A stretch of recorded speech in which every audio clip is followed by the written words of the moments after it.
merupakan salah satu kabupaten yang terletak di Provinsi Jawa Tengah. Nama Karanganyar berasal dari pedukuhan yang berada di desa ini. Nama ini diberikan oleh Raden Mas Said Mangkunegara I karena di tempat inilah ia menemukan kemantapan akan perjanjian baru atau anyar dalam bahasa Jawa untuk menjadi penguasa. Kabupaten Karanganyar memiliki sebuah kecamatan eksklave yang terletak di antara Kabupaten Boyolali, Kabupaten Sukoharjo, dan Kota Surakarta, yaitu Kecamatan Colomadu. Kabupaten Karanganyar terdiri atas 17 kecamatan dan pusat pemerintahan berada di Kecamatan Karanganyar. Kemudian terdapat tempat-tempat bersejarah yang diantaranya seperti Alun-Alun Karanganyar, Taman Pancasila, Monumen Perjuangan, Tugu Mahkota, dan dalam wilayah Kabupaten Karanganyar ini terdapat juga pabrik gula bersejarah yang bernama Pabrik Gula Colomadu yang terletak di wilayah Kecamatan Colomadu. Namun pabrik gula Colomadu yang dibangun sejak masa penjajahan Belanda tersebut sudah tidak beroperasi lagi. Kemudian dikarenakan sudah berhenti beroperasi dan sempat diadakan beberapa event di sana yang menarik perhatian, sehingga gedung bangunan tersebut direvitalisasi menjadi sebuah museum. Akhirnya, pabrik gula Colomadu yang dulunya mangkrak atau tutup sudah dibuka kembali menjadi sebuah museum di Colomadu, yang mana menjadi sebuah tempat atau destinasi wisata baru Kabupaten Karanganyar yang menarik dan dapat memberikan edukasi dengan tetap mempertahankan unsur sejarah atau bangunan yang ada dari masa lampau. Dalam kesempatan yang baik ini saya akan menyampaikan beberapa hal terkait dengan De Colomadu yang saat ini dikelola oleh PT Sinergi Colomadu. De Colomadu adalah sebuah destinasi wisata kebanggaan Kabupaten Karanganyar di masa sekarang, salah satu ya tentu di samping beberapa objek lain yang memang tidak kalah baiknya, tetapi nilai edukasi dari PG Colomadu, ex PG Colomadu ini luar biasa. Pabrik ini didirikan tahun 1861 oleh Mangkunegara IV, raja yang terkenal kaya raya dan memang beliau adalah entrepreneur. Dulu tanah-tanah milik kerajaan Mangkunegaran itu disewakan kepada para pengusaha untuk perkebunan. Tapi kalau dinilai oleh beliau kurang menguntungkan, maka akhirnya dihentikan oleh beliau persewaan tanah ini yang dipinjam dari seorang pengusaha di Semarang oleh raja ini digunakan untuk membangun pabrik. Visinya luar biasa. Setelah dibangun pabrik ternyata berkembang luar biasa, bahkan di sekitar tahun 1863-64 Raja Thailand memerintahkan kepada perangkatnya untuk belajar membuat gula di Colomadu. Sekarang Colomadu ini dibangun sebagai sebuah museum karena pada saat pabrik ini berjalan beriringan dengan pabrik gula Tasikmadu, maka dalam perkembangannya sudah tidak feasible lagi untuk memproduksi gula karena keterbatasan lahan bahan baku tebu. Terkait dengan kepariwisataan, karena memang sudah tidak memproduksi lagi gula karena tidak feasible, karena bahan baku yang tanaman tebu harus berebut dengan komoditas lain yang nilai ekonominya tidak kalah tinggi, akhirnya lahan itu tidak menjadi banyak untuk tanaman tebu, sehingga tidak feasible lagi dan mangkrak Colomadu ini. Karena dihitung-hitung investasinya tidak seimbang, sehingga akhirnya yang difungsikan maksimal disesuaikan dengan kapasitas lahan bahan baku ya hanya Tasikmadu. Colomadu mangkrak puluhan tahun. Ada beberapa seniman yang kemudian mencoba mencari potensi di Colomadu, gayung bersambut dengan Pemda yang juga punya tanah di sebelah, kolaborasi membahas beberapa hal tentang potensinya, didampingi oleh seniman-seniman, bahkan sebelum ditangani sudah dicoba oleh beberapa seniman untuk diadakan kegiatan di sana. Tentu sinergi dengan Dinas Pariwisata pada saat itu, dan ternyata sambutannya baik, terus bergulir seperti bola salju, membesar pikiran itu dan ditangkap oleh BUMN. Beberapa BUMN kemudian membantu PT baru yang namanya Sinergi Colomadu, PT Sinergi Colomadu, dan Dialah yang kemudian mengelola tempat itu. Prestasi dalam 1-2 tahun dikelola, salah satu prestasinya adalah De Colomadu menjadi destinasi MICE terbaik Jawa Tengah tahun 2019 dan juga sudah menerima berbagai penghargaan dari luar negeri.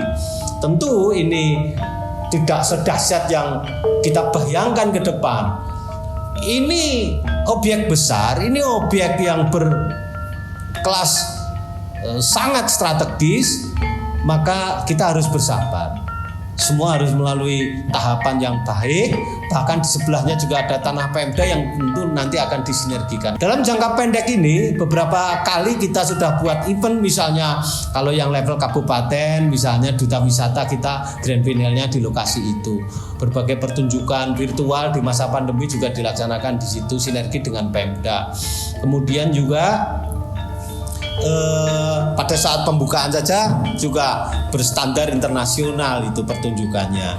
Kemudian yang terakhir sebenarnya di 2020 itu ada 2 event yang kita inisiasi. Salah satunya adalah The Colomadu 10K sudah berjalan kemarin, mestinya akhir tahun The Colomadu Marathon.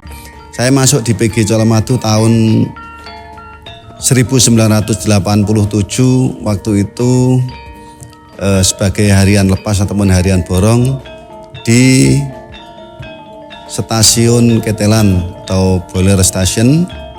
Hambatan dan halangan yang timbul pada waktu itu, waktu penggilingan tebu, yang pertama adalah banyaknya jam berhenti giling. Di antaranya banyak sekali kerusakan mesin, mungkin di Gilingan, mungkin di Ketelan, ataupun mungkin di pabrik tengah. Di Gilingan mungkin adanya banyak mesin yang ataupun garumpa yang putus, mungkin menjadi kendala daripada berhentinya giling. Untuk PG Colomadu ditutup ataupun giling yang terakhir yaitu tahun 97 dan tahun 98 sudah tidak beroperasi lagi. Kemudian kebijakan dari pemerintah karena kekurangan pasokan bahan baku yaitu tebu yang mungkin untuk Colomadu ditidurkan ataupun ditutup sampai saat ini.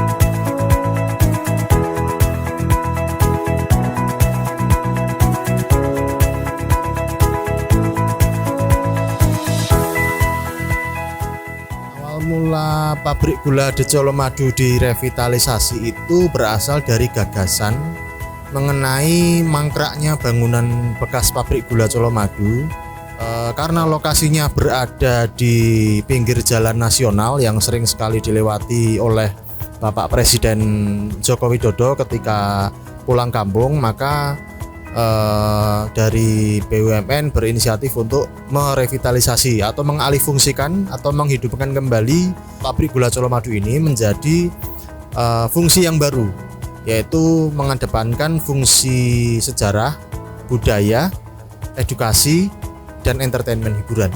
Pabrik gula Colomadu juga pernah menjadi sebagai pabrik gula terbesar di Asia Tenggara.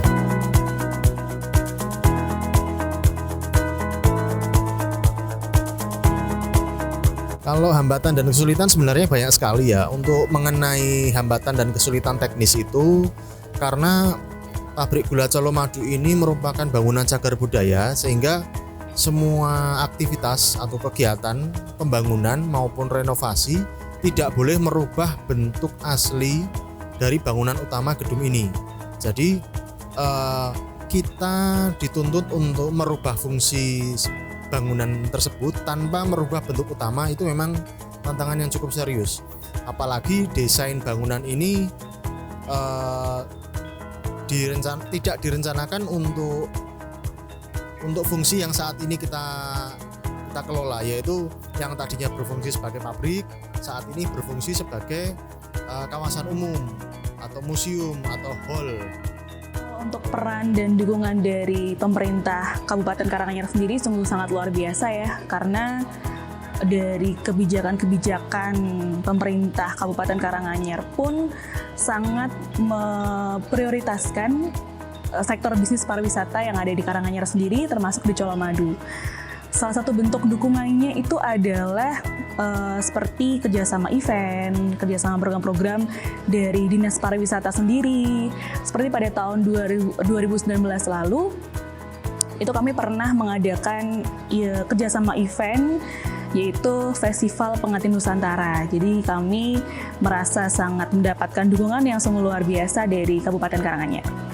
Untuk kendala-kendala yang kami hadapi sejauh ini, yang pertama dari awal kami buka itu lebih kepada dari segi teknis ya, dalam mempertahankan cagar budaya sendiri, di mana bangunan-bangunan ini tidak secara keseluruhan bisa kita rubah. Tentunya kami terus mengupayakan untuk mempertahankan sesuai dengan kaidah cagar budaya itu sendiri, dengan tetap berkonsultasi dengan para akademisi dan juga konsultan profesional.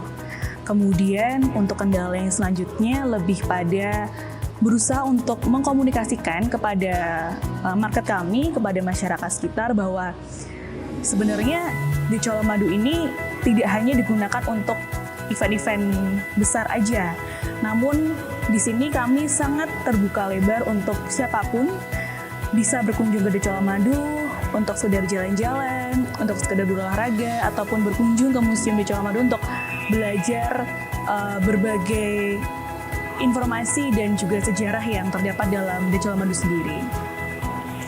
Dan yang jelas untuk kendalanya, yang paling utama yang kami rasakan saat ini adalah adanya pandemi ya.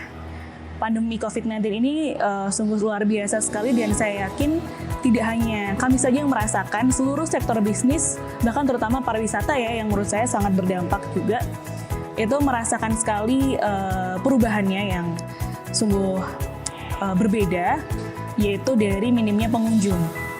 Berkurangnya pengunjung dikarenakan peraturan dan kebijakan pemerintah yang bertujuan untuk membatasi adanya keramaian, membatasi adanya kegiatan-kegiatan masyarakat seperti event dan yang lainnya. Sebenarnya tujuan tersebut sangat baik ya untuk mencegah penyebaran virus COVID-19. Namun di sisi lain itu juga sangat mempengaruhi sektor bisnis kami, yaitu di pariwisata khususnya. Dan kami berusaha untuk semaksimal mungkin bagaimana caranya agar tetap bertahan seperti tempat-tempat pariwisata yang lain juga. Kami bersama-sama berusaha untuk tetap saling berkomunikasi, tetap saling berkolaborasi tentunya, supaya kita bisa sama-sama tetap bertahan dan maju di situasi pandemi seperti ini.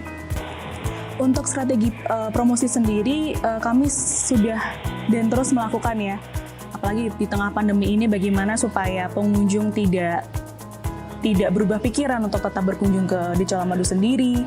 Yang pertama, kami mencoba untuk menambah fitur terbaru di Museum The Colomadu. Kalau misalnya untuk teman-teman di sini yang sudah berkunjung atau masih penasaran, bisa langsung datang ke sini sendiri. Kita menambah fitur baru, yaitu judulnya Tandur Tebu. Itu memiliki konsep augmented reality di situ, di mana kita berusaha untuk memberikan fitur yang contactless, dalam arti tetap interaktif dengan experience yang didapatkan, namun tetap berjaga jarak supaya tidak bersentuhan satu sama lainnya. Seperti itu. Di Tandur Tebu itu secara garis besar menjelaskan tentang proses penanaman tebu, proses bagaimana merawat tebu dengan baik, dan akhirnya bisa masuk ke dalam proses penggilingan di pabrik gula itu sendiri.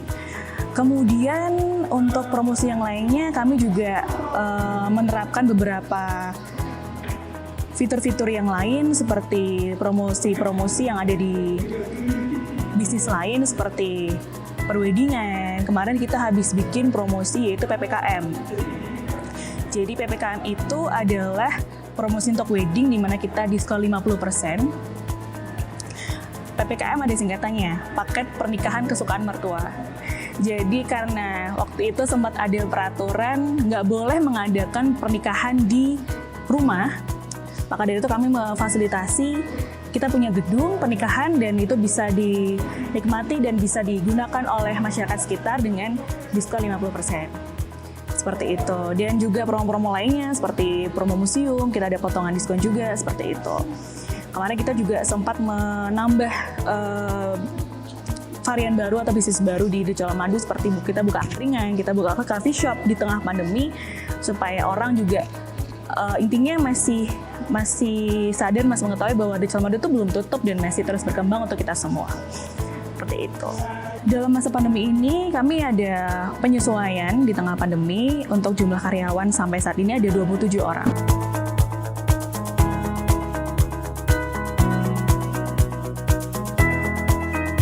Kedepan sudah kita siapkan event-event yang rutin di sana dan sekali lagi intinya adalah di samping menghibur tetapi nilai edukasi untuk generasi muda itu yang akan kita pacu agar generasi muda kita meniru jiwa entrepreneur dari Mangkunegara 4. Dan mungkin sampai saat ini BG Colomadu sudah berubah menjadi lebih baik, lebih megah sebagai aset untuk pariwisata, untuk kegiatan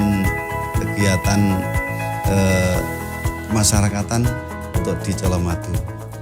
Untuk harapan ke depan kami yang jelas kami selalu berusaha untuk menjadi pengelola kawasan wisata heritage, perusahaan pengelola kawasan wisata heritage yang profesional tentunya dan menjadikan The Colomadu ini sebagai destinasi wisata serta MICE venue terbaik dengan standar internasional di Indonesia. Dan yang jelas kami juga berupaya bagaimana caranya supaya seni budaya dan warisan yang ada dalam The Colomadu ini akan terus tetap relevan sampai kapanpun untuk generasi apapun, seperti itu.